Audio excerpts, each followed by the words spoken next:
وَيَسْأَلُونَكَ عَنِ ذِي الْقَرْنَيْنِ، اور اے نبی آپ سے پوچھ رہے ہیں ذوالقرنین کے بارے میں.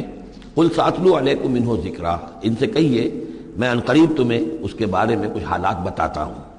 اِنَّا مَكَّنَّا لَهُ فِي الْأَرْضِ، ہم نے اسے زمین میں بڑا تمکن عطا کیا تھا، غلبہ عطا کیا تھا. وَآتَيْنَاهُ مِن كُلِّ شَيْءٍ سَبَبًا، اور ہم نے اسے ہر طرح کا ساز و سامان، وسائل و ذرائع، تمام اسباب جو ہیں فراہم کر دیے تھے. فَأَتْبَعَ سَبَبًا، تو انہوں نے پھر ایک مہم تیار کی، یعنی ایک فتوحات کا دائرہ مغرب کی طرف. حتیٰ اذا بلغ مغرب الشمس، یہاں تک کہ جب وہ سورج کے غروب ہونے کی جگہ تک پہنچ گئے. اب یہ پرانے زمانے میں ظاہر بات ہے کہ پورا اس سے زیادہ نقشہ تو لوگوں کو معلوم بھی نہیں تھا. جب میڈیٹرینین کے ساحل پر پہنچ گئے تو معلوم ہوا آگے تو سمندر ہے، اور سمندر میں پھر آدمی کو محسوس ہوتا ہے سورج ڈوبتا ہوا. اگر آپ ساحل سمندر پر کھڑے ہو کر دیکھیں تو معلوم ہوتا ہے سمندر میں سورج ڈوب رہا ہے.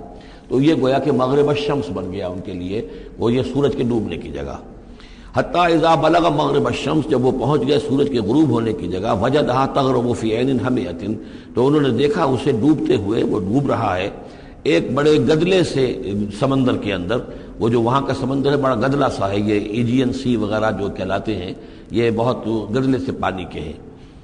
ووجد عندہا قوما، اور وہاں انہوں نے ایک قوم کو پایا مراد یہ کہ اس قوم پر انہیں فتح ہوئی، جنگ ہوئی، انہوں نے ان کو شکست دی، اور وہ قوم گویا کہ اب ان کے رحم و کرم پر ان کی گویا کہ وہ محکوم ہو گئی.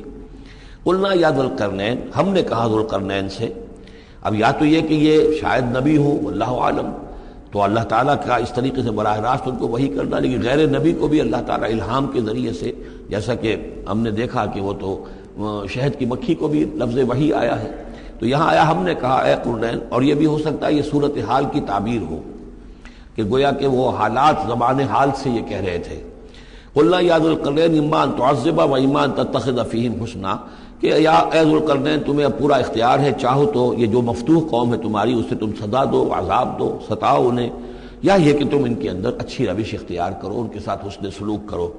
قال، انہوں نے کہا اما من ظلم، جو کوئی ظالم ہے، بے انصاف ہے، ہو سکتا ہے اس سے مراد کفر اور شرک بھی ہو. فسوف نعذبہ ثم يرد الى ربہ فیعذبہ عذابا نکرا، تو اسے تو ہم عذاب دیں گے، سزا دیں گے، اور پھر وہ لوٹایا جائے گا اپنے رب کی طرف، پھر اس کا رب اس کو عذاب دے گا جو اصل عذاب ہے، برا عذاب، سخت عذاب.